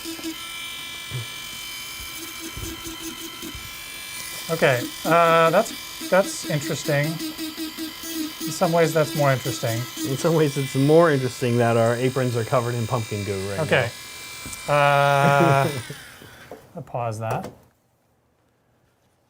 I'm going to get all this pumpkin goo out of here and then put a light in it and see what I can see. I'm going to make see what my elf eyes see. A few kind of gross. There's a Lord of the Rings reference. Oh yeah. I know you don't like. Please that don't. movie. Please don't. Oh my gosh. The community just hates me for this. I'm never gonna live this down. I'm actually like, thank you for everyone at SoCal that didn't bring it up. I'm using purple right now, and what I'm kind of going through is just finding a few tiny little like wart-like look places on the pumpkin, and doing them a little purple. And then what I'm going to do, like here and here, because it's not Nurgle if there's only one disease happening, right? There's got to be a few diseases. Yeah, so I'm putting a few down there. I think that's it. I'm just going to do those three over here on the side, right there. And I'm going to do, and I did a couple on the back here. Just little areas that were like not quite big enough for me to care about on my first pass with this stuff. but that I think will benefit from, looking like there's a second disease there now. And you'd be surprised, even though it doesn't seem like, if you have a Sotar, or if you have any kind of like fine, thin airbrush, you'd be surprised, but you might want it here. You can actually do some cool stuff with it. I've been finding and playing around with it a little bit on the pumpkin earlier today. Not a bad tool to get like these small little gross areas. Yeah. Detailed airbrush work on a massive pussy pumpkin. Yeah, I'm into it.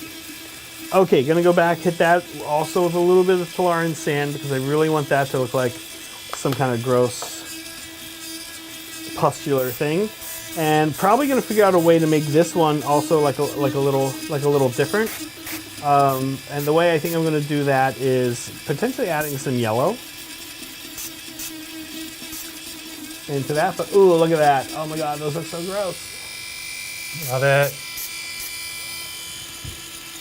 Yeah, I'm finding, like you said, that I have to go much deeper with this Dremel. Yeah. Than I thought initially. Yep. I could have removed a lot more of this with the knife. Yeah. And save myself a lot of Dremeling time. Yeah. It's the light is not. You'll see the texture change. Yeah. Like I said, it will start kind of changing like that. It will turn into more spaghetti, like you're saying. And it'll be like a lighter color too. It'll start turning like almost white.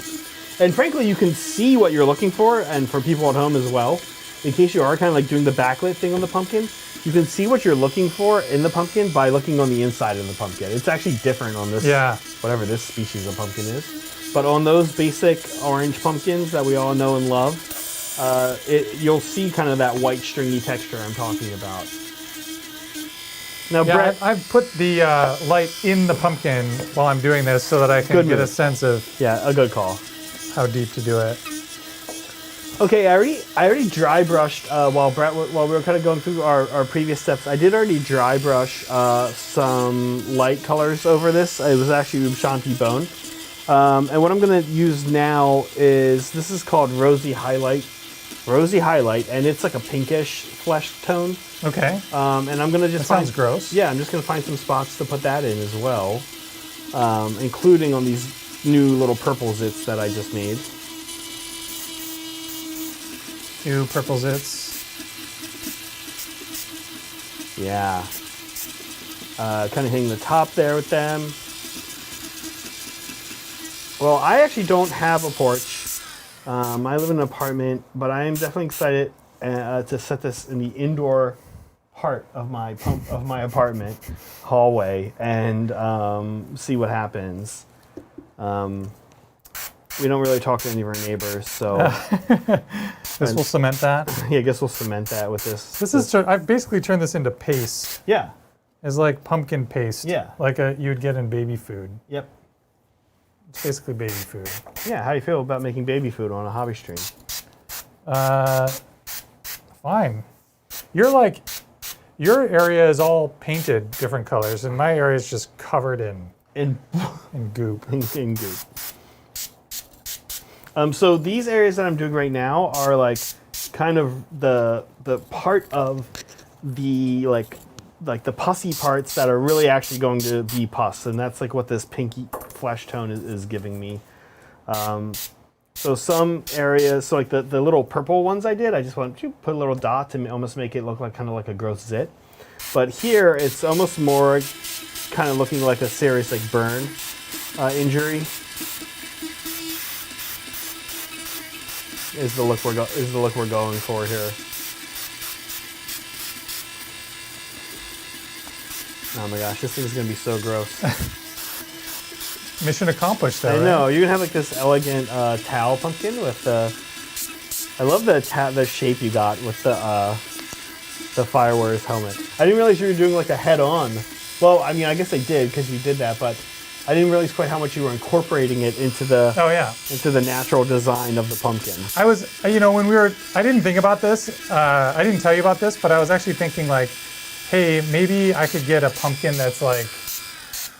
Sort of more that's taller, has a slightly different aspect ratio, like actually has sort of more of the Fire Warrior head aspect ratio. Yeah. This is fine. Yeah, we could have asked. Yeah, I didn't think about it. Do you guys have any cow pumpkins? Yeah, do you have any like Fire Warrior shaped pumpkins?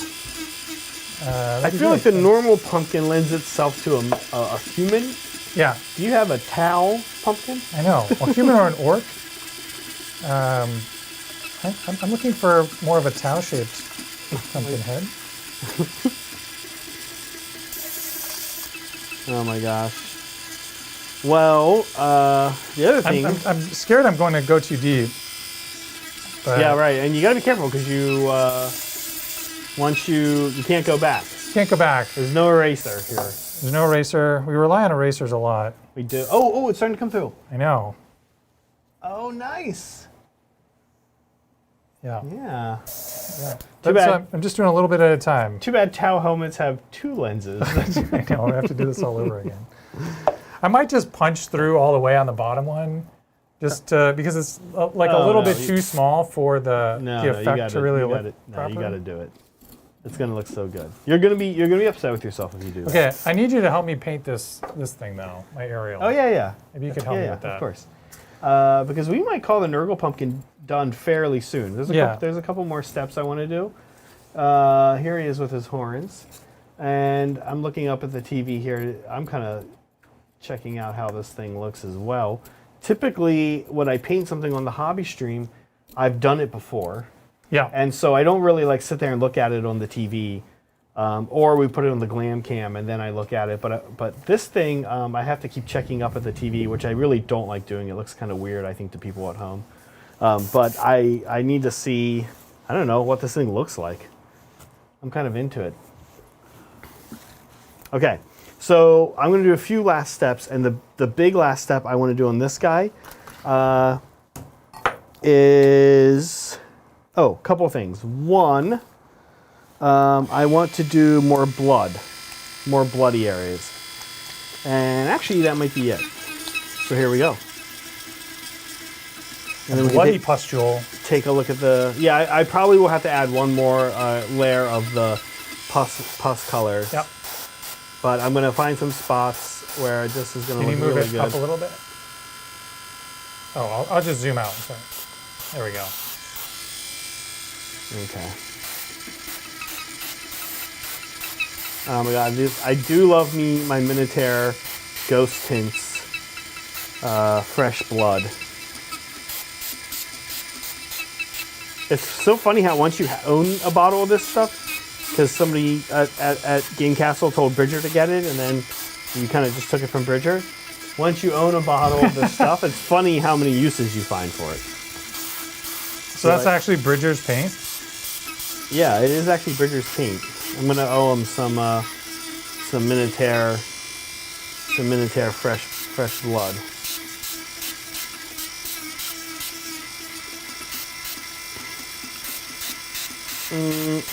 So gross looking.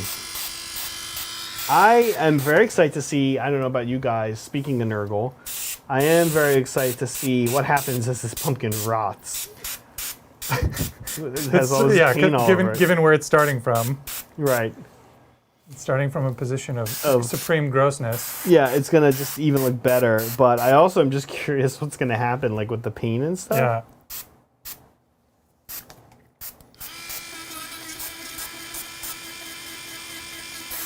Ooh, yeah, nice.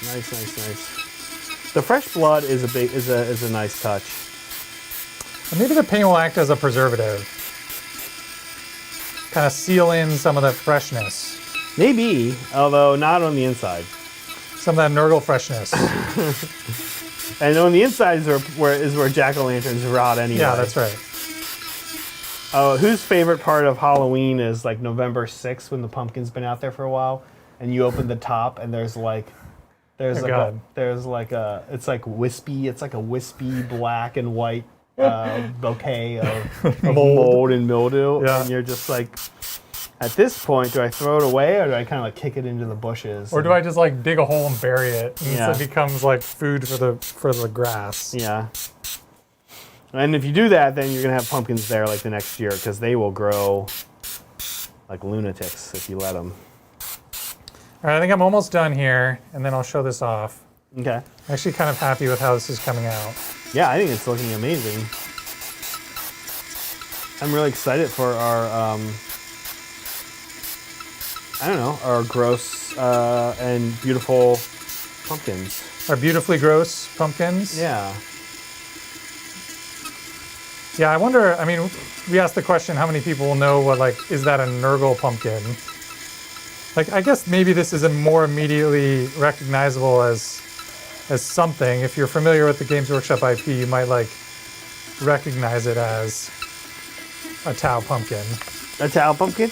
Yeah. Yeah, I think probably a lot of people will just think I have some kind of like zombie or demon pumpkin. Yeah. And frankly, that is sort of what Nurgle is. It's a mix of zombies and demons. It's a zombie demon. So it kind of looks like a gross zombie, and it has like these demon horns. Right. So I don't know. I guess that's kind of what it is. It's a win. Yeah. Okay, refilling this because I got to clean fresh blood out of my Nurgle pumpkin. Hey, I don't know if you guys are looking for an interesting Halloween hobby idea, especially with kids. And lots of times I know people, I think Matt is somebody who's asked before about doing airbrush or painting with his kids and stuff. And I was like, hey, Matt, or have your kid airbrush, you know, which is probably kind of like a weird thing to suggest. And probably easy for me to suggest as somebody who doesn't have kids. But I would say you could do this would be a great use of your hobby tools. And I think there's all kinds of funky pumpkins out there now.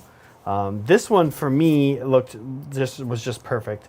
But there were other ones at the store that had kind of growth patterns and patterns in other weird ways. There's actually one, my neighbor has one outside of her door that looks very similar to a combination of yours and this one. It looks like kind of the traditional orange pumpkin, but then has a bunch of green bumps all over it. Yeah. Yeah, so I've seen that one.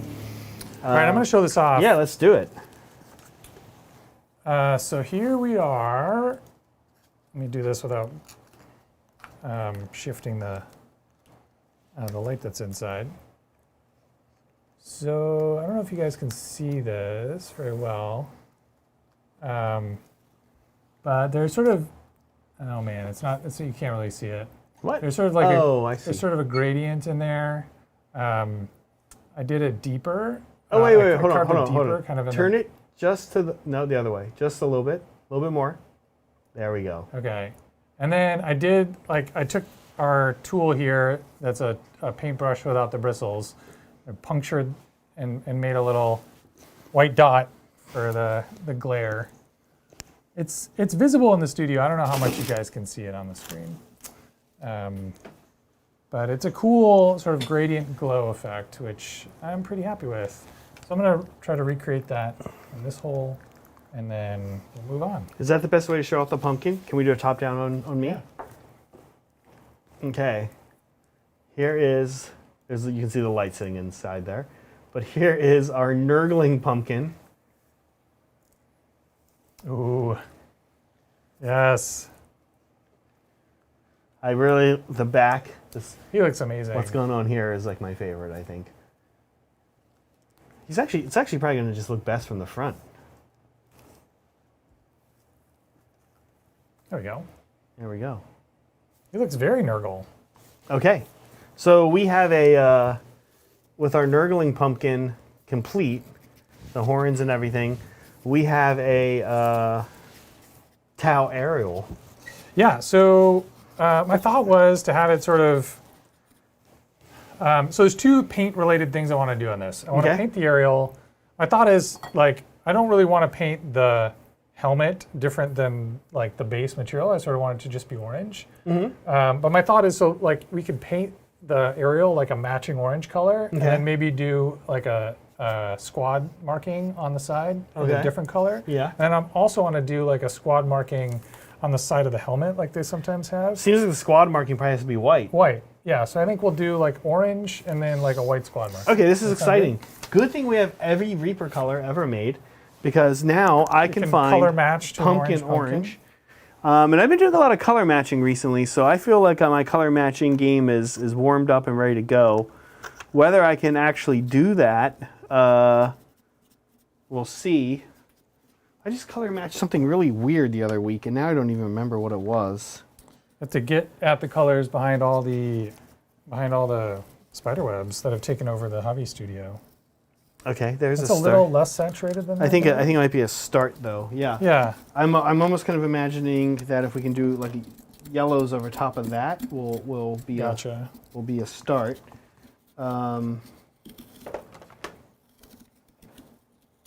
Goblin Skin. That's not Goblin Skin. Reaper. Come on. So I'm going much deeper this time with the knife, just to like cut down on the amount of dremeling that I have to do. Because really, like, you have to go sort of 80% of the way through the pumpkin wall before you can see any light at all. And then it's only, like, the gradient is really only achieved in the last 20%, which is good to know from the Brett, start. did you imagine at this point in your life you'd be like looking through all of Paint Line's paints to find the paint that matches a pumpkin, and then No. But, using that pumpkin? you know, things move in weird ways. Things Zach. move in weird ways. It's true. Okay, here's what I'm going to do. I'm just going to grab all these oranges because one of them is right. You've got all the. Here you go. Here's the selection of oranges that Zach's picked out. One of them's right, and really, like I said, what I can kind of tell is going on here is that we want a mixture of some of these. Yeah. So what I want to do,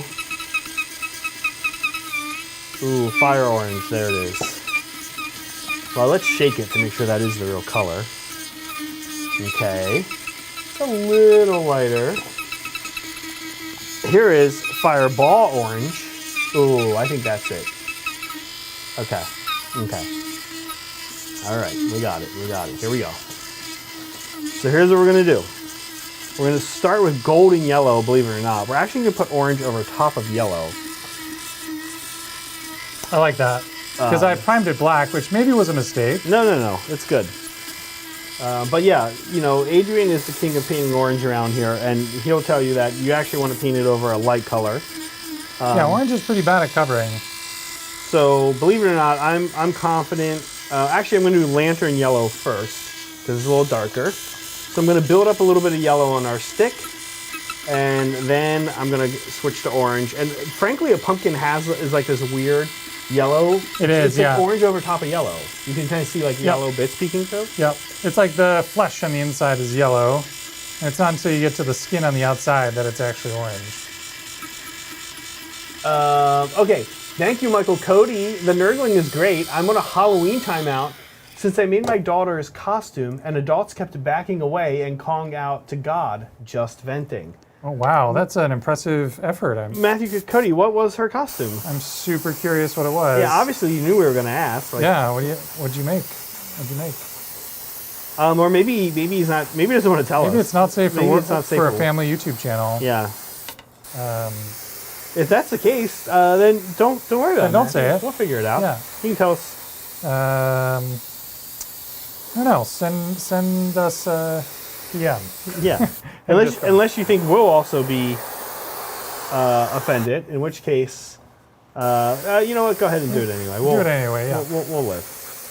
Okay, so The only thing that offends Zach these days is if you call him his Halloween costume Burger King. Burger King. I cannot Burger King believe guy. that. And I was just like, what is that couple's experience with Burger King? Yeah. Can you imagine like It's like the a- Burger King guy like getting beat up and I then know. I guess they're Wa- Wendy's people or something. walking through a office park? Yeah. Oh yeah. Where's my burger? What? Also, the Burger King guy doesn't deliver the burgers at BurgerKing. I don't know if he you know this. doesn't. And he's just way more regal, and he's got a crown made of gold. Yeah.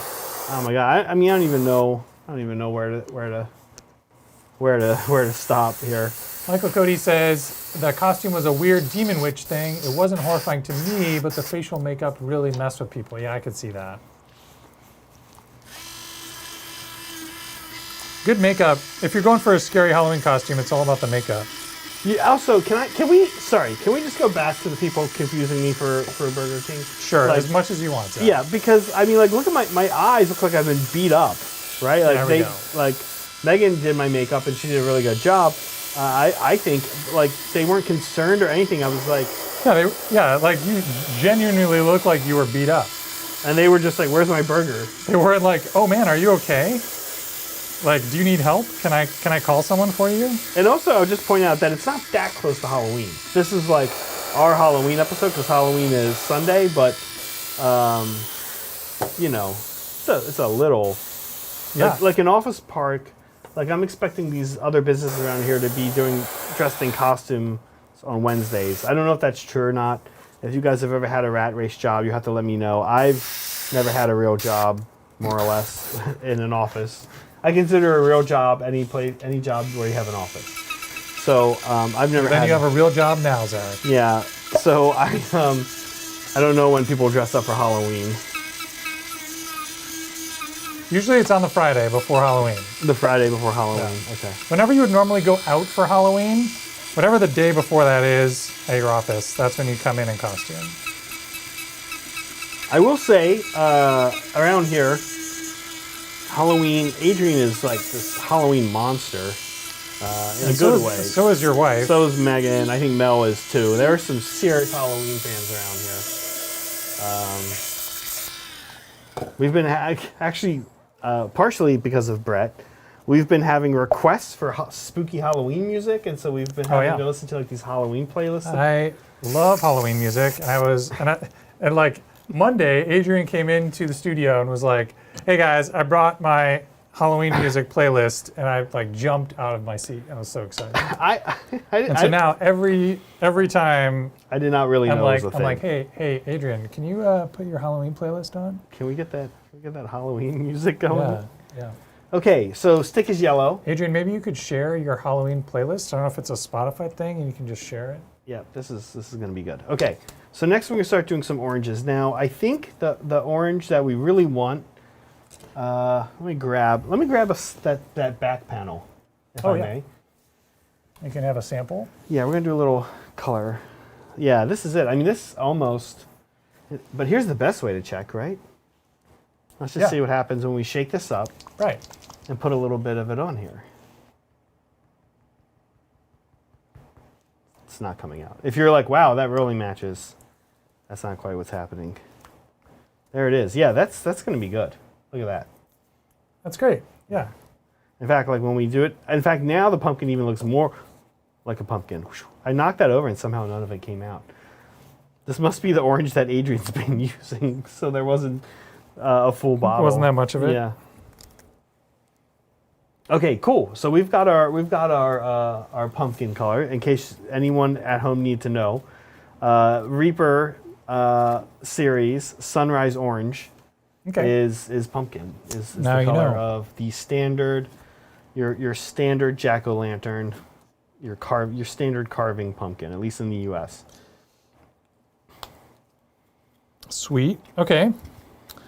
And then while you're doing that, I'm going to start masking this guy because I want to do, like we were saying, I want to do sort of a sept markings or a squad markings on the side. Mm-hmm. And in the same way that you're going to do something on there. Ooh, we should mask. We should do the reverse masking here. Oh, yes, absolutely. Yep. So I'm going to just go up that high. Here's a piece of tape for you. Let's do it, yeah. I forgot about that. So you know why I forgot about that? Because I intentionally kind of do my sept on my towel. Yeah. Like it's like tribal paint that they put on. Right. But that's not really what most people do. Most people really want to go for like the real nice look. So what I'm going to do, folks, real quick, this is my reverse masking process. And by mine, I mean everybody's, because there's nothing special about what I'm about to do here. I just find reverse masking to be like easier under most circumstances. Yeah. And that said, you know what? No, we're not going to reverse mask. You know why? Because the orange is actually going to look different. I want the orange on top of the yellow. Yeah. So if I just put a bunch of white down, it's actually gonna mess it up. And I don't think doing a not reverse mask, what do you call it, normal mask? Is actually going to be that much more work. It's going to be no more work. Yeah. I'm just so into the reverse mask that's just where I went. Okay. Well, I'm also doing a not reverse mask. You're doing a reverse mask. I'm doing is what you're saying. We're both doing reverse. An inverted reverse mask. Okay, inverted. An anti-reverse mask. An inverted reverse mask. Yeah. So so folks at home know what that means is we're taking the reverse mask process, and do we say reversing it or inverting it? Flipping it on its head. We're doing the opposite. We're doing it.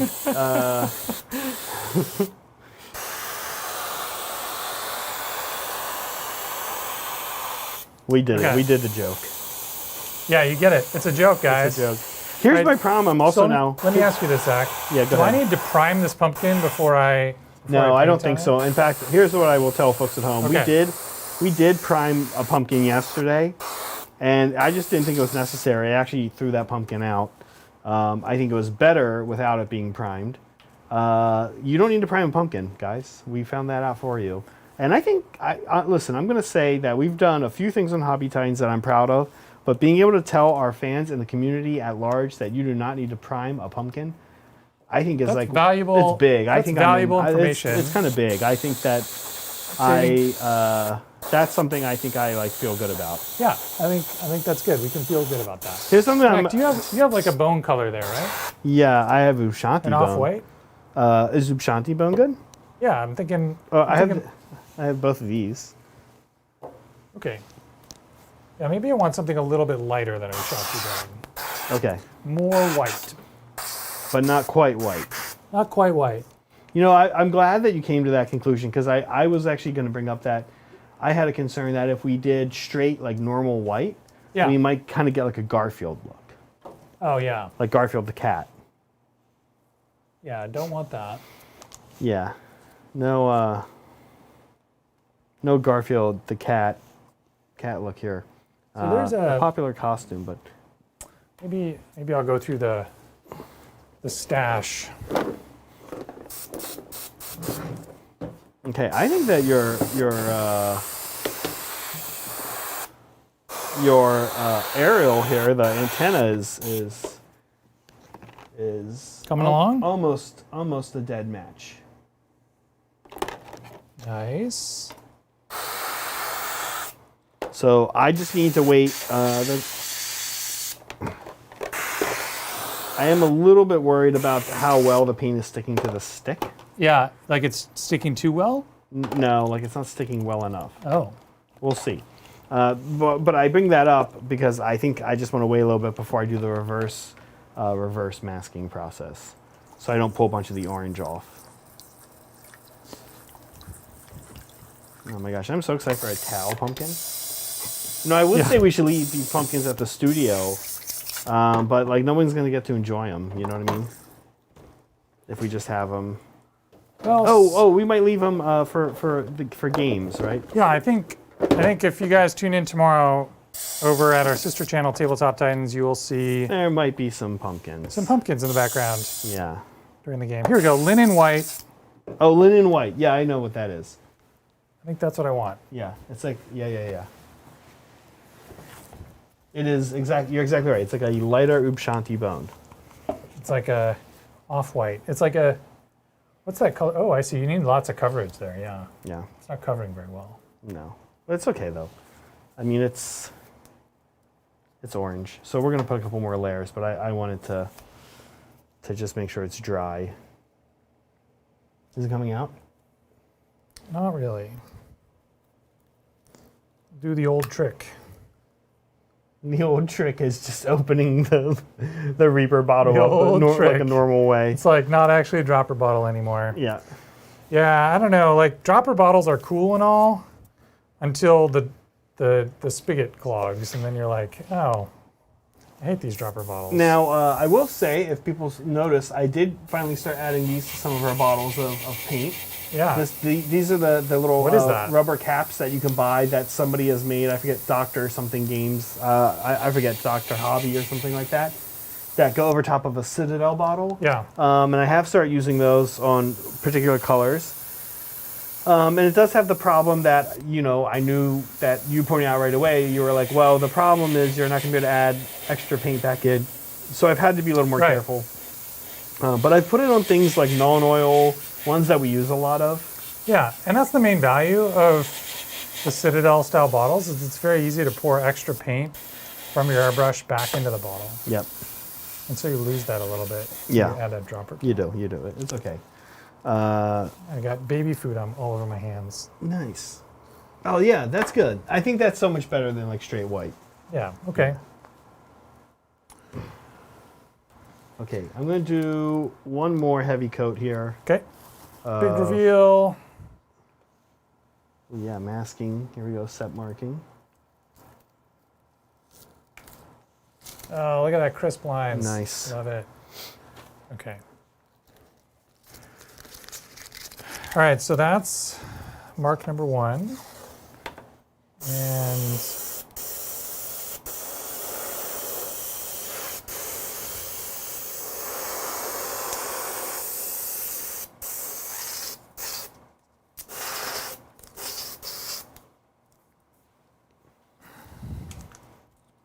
who knew a Nurgle pumpkin would be so fast compared to a Tau pumpkin?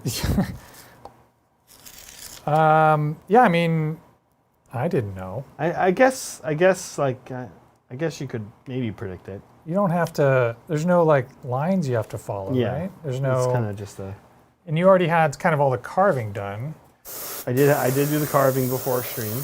The pumpkin didn't come like that. That's true. I guess this gets at like the question of like, is modeling or painting more time consuming?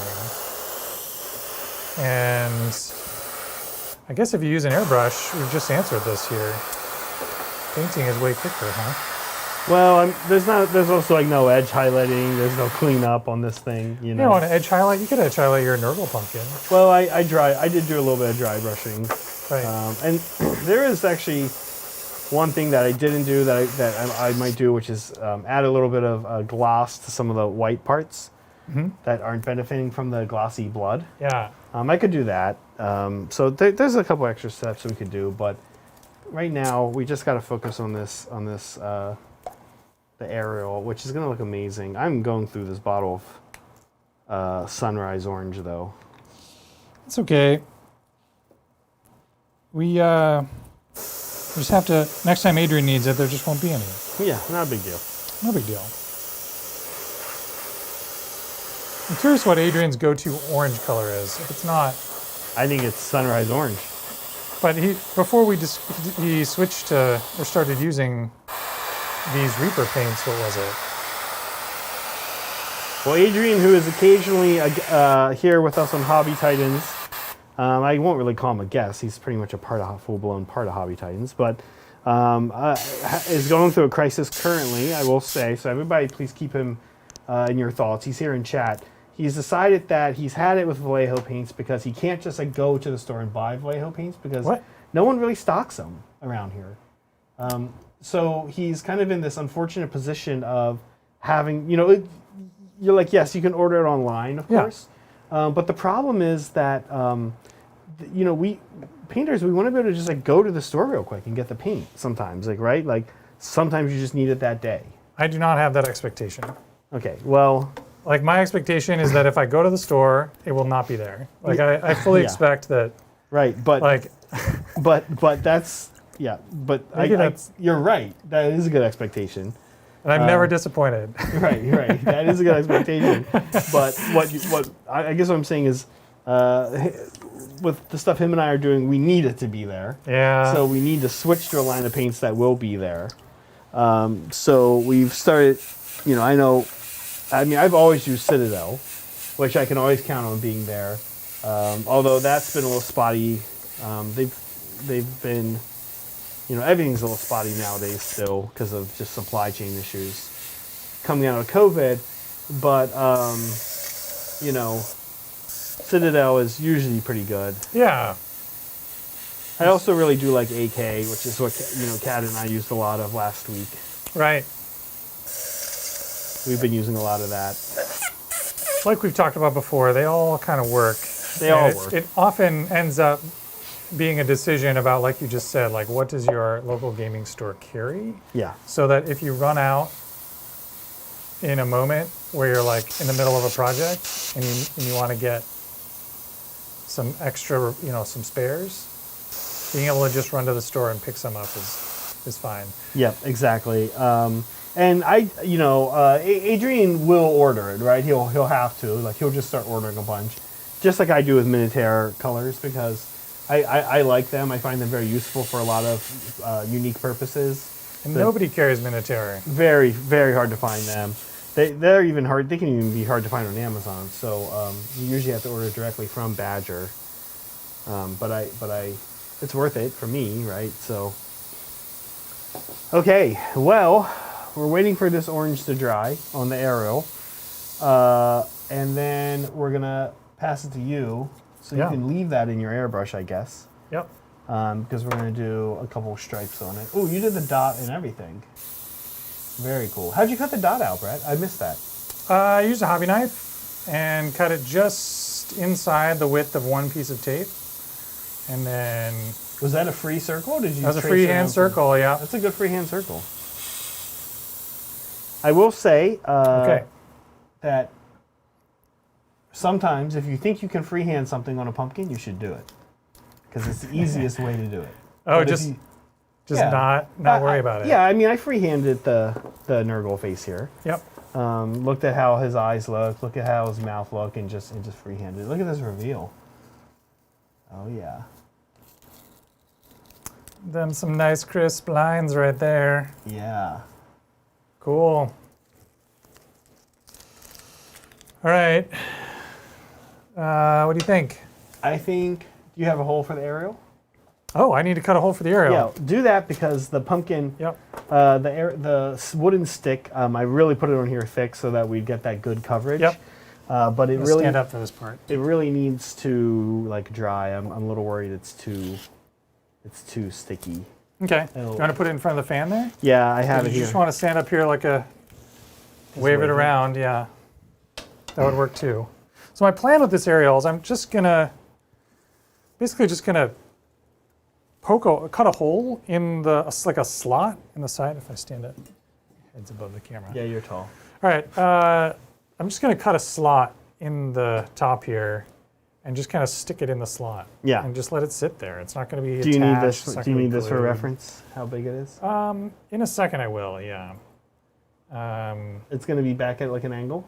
Yeah, it's gonna be back at an angle. It'll sit in here, sort of like that. Yeah.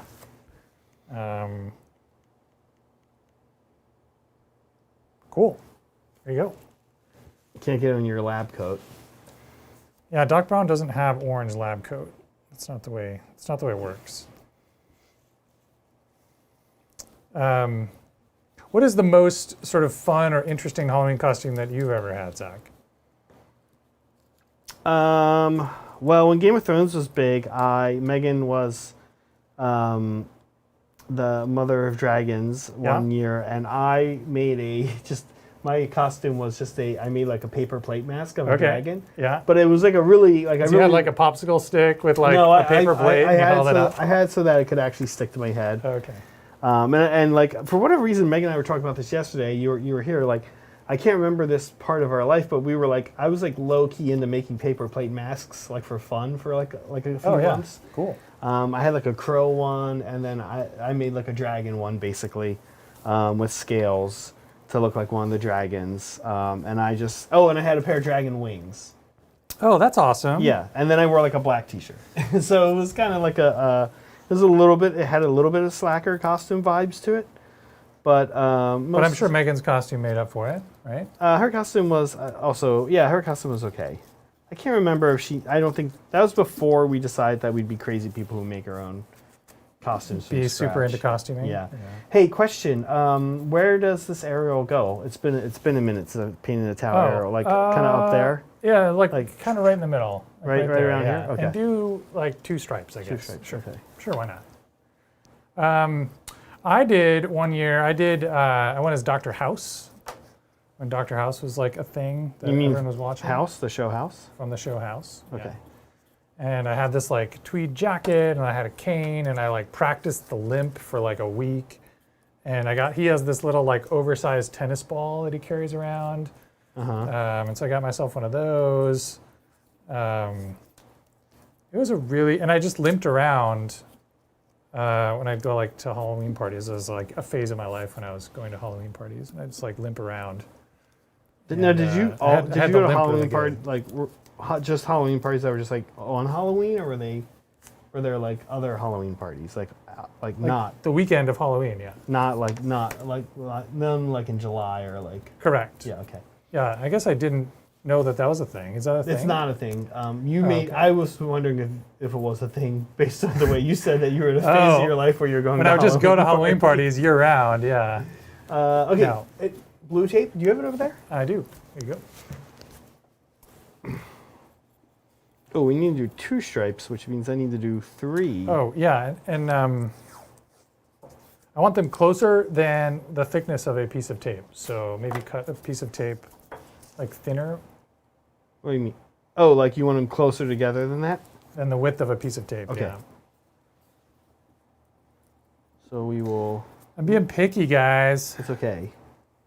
It's your. We have standards. around It's here. your Warhammer 40K. Yeah. Everyone gets their own Warhammer 40K. So wait. Oh, I see. You want me to do it? Wait, you want them thinner or thicker? So like the stripe should be this thickness, but the space between them should be less than the thickness of a piece of tape. Oh, I see. Like I that. see. Yeah, Got there it. you go. Okay. Yeah. So that goes there, in the middle, and then another normal piece of tape down Yes. here. Got Correct. it. Got yeah. it. Ooh, Brett, can we look at fan stuff? Oh my gosh, we haven't looked at fan stuff yet. Yeah, we You're look at absolutely Halloween right. fan stuff. So, And there's some really cool fan stuff. This was one of those. Most weeks are quite good. This one was one of the like exceptional ones. Yeah, we did. We looked at Spooky Halloween. This is normal fan stuff. Oh, and we have something really special, which is actually from a few weeks back that I never. It's the one channel I never look at, but I finally looked at, and there's something pretty cool. We'll get there in a second, as we'll talk about these. There it is. The Someone's hobby setups. hobby setup, and oh my gosh, because I always forget Doesn't that look people's names. amazing? It looks amazing. It's so cool. That's so these great. trees, really, really awesome trees right Look here. at that terrain. Yeah, these trees are crazy, crazy interesting, crazy unique. You know, what kind of trees are they? They're who knows, but crazy they're trees. in like this cool lava world. Awesome Scarabacot. Love these models. Love Thousand that Sun unit. Terminators. Oh yeah. my gosh, I totally forgot what this is. Somebody in chat knows what unit this is. What is this? Is this a Necron thing? No, it's a chaos thing. Chaos thing, But okay. I forget exactly what it is. Wow. It looks, and the OSL on it was dope. And that's a bust. That's a corn bust. Yeah, I really want to try a this bust is- one of these days. I've well, never that's actually the Lord of Skulls. That's going to be nice. that is a 40K model. Yeah, the airbrush is coming out real light. Okay. And this is Night Haunt, Yeah, that thing is an super cool. AOS Ghost, Very spooky. Very appropriately spooky. and some Aeronautica, some Yes, so cool. some Eldar Yeah. from the New Skies of Firebox.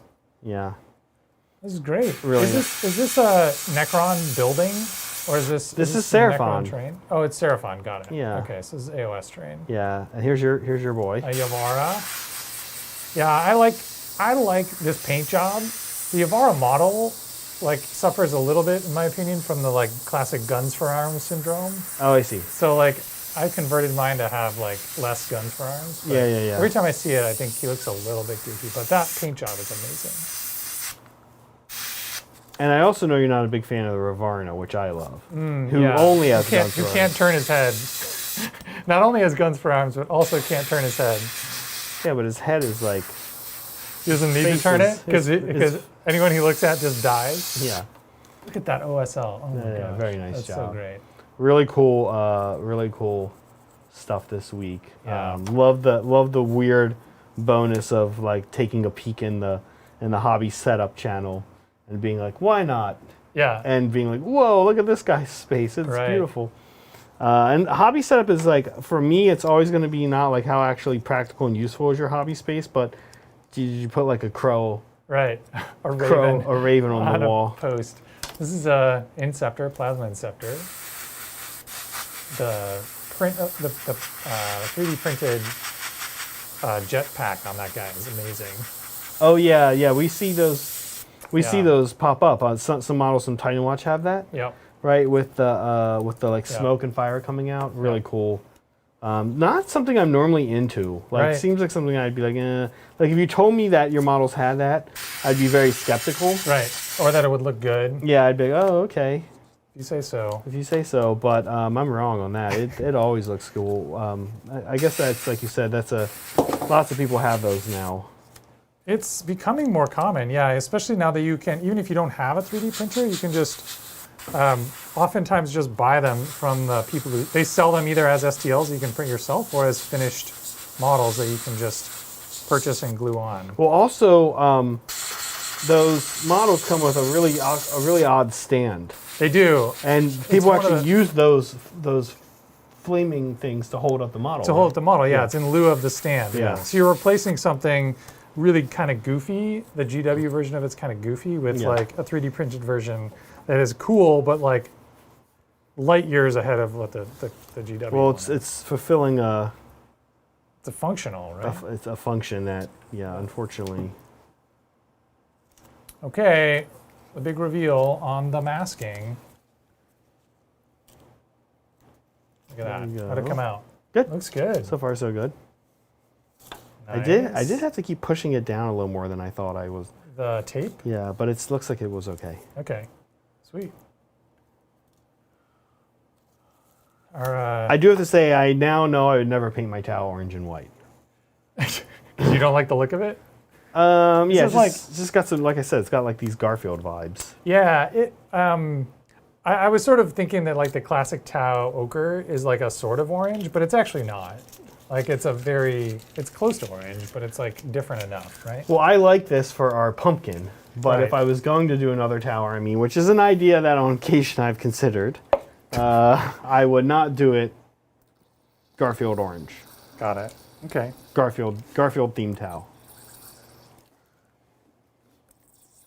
Oh my god, I love this. All right, here we go, guys. Do you have your light in? You do. Here's my back piece. Your back panel. Only Brett would make a pumpkin with a back panel. Okay, let's do one more thing to get a nice view of these, Okay. Brett, which is let's turn off our front lights. Oh, that's a great Can idea. you reach and grab that one? Yep. I think I can get this one. Okay. I think I can probably knock this one over. There we go. Successfully knock it over. Yeah. Okay. And maybe the top lights? Ooh, the top lights. I can't reach those. You know that. Come on. I can get it. I got it. To duck under the camera. And then I have to, knock this one over. Ooh, there we go. Oh, all my right. gosh. Oh, look, we look super spooky too. Well, I I know. do. You're probably gonna look not like Doc Brown anymore, but like some kind of insane mad scientist. All right. There we go. We did it. We've got. We here, did let it, me guys. Push this guy up. Oh no, wait, pull him back a little bit more. Jeez, come on. There we go. Nurgle pumpkin. Oh, and you can sort of see the like gem effect on the lenses. I love that. That's Yeah. kinda No. neat. Oh my God, it looks so good. You're Right? right. You did the little And a dot little on the dot top. in It the looks upper so corner. good. Oh my God. crazy. Tau pumpkin. Nurgle pumpkin. Yeah. We did it. We kind of didn't know if either of these ideas were going to work. I know. huh? We were both just sort of like, we'll Yeah. give it a shot. And see We what kind of goes. like played with pumpkins for a couple of days. Yeah. And we're like, okay, we think some pumpkin things will work. Right. Yeah. right. Awesome. Brett, we did it. Should I turn these lights back No, on? let's All right, leave like well, this. It's spooky. It's, all right, it's it's spooky. Halloween. Yeah, it's that's right. spooky. Well, thanks for hanging out with us, guys. Yeah. And sharing all of your Halloween stuff with us in the Discord. If you end up carving a pumpkin or making a Halloween costume in the next couple of days, please add it to the Discord. We're going to be checking that out. Like we said, there's a bespoke Halloween community tab Yeah. right now for costumes Right. and jack-o'-lanterns Right. and other Halloween shenanigans. We love Halloween. We hope you guys do too. We hope this was inspiring, if not educational. Yeah, cool. We did it. Anything else, Brett? What are we doing next week?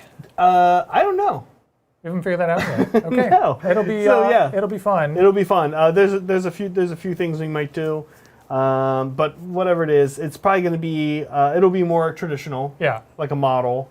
It'll probably be actually I'm sorry. I think we're actually going to be doing some terrain stuff and some pink foam stuff. Yeah. Yeah. So another pink foam technique will be revealed. We'll do something kind of new with pink foam that we haven't done before. Yeah. That's great. Great. We did it. Guys, as we like to say around here, be kind to each other, be kind to yourself, and hail Payman. See you guys. Bye.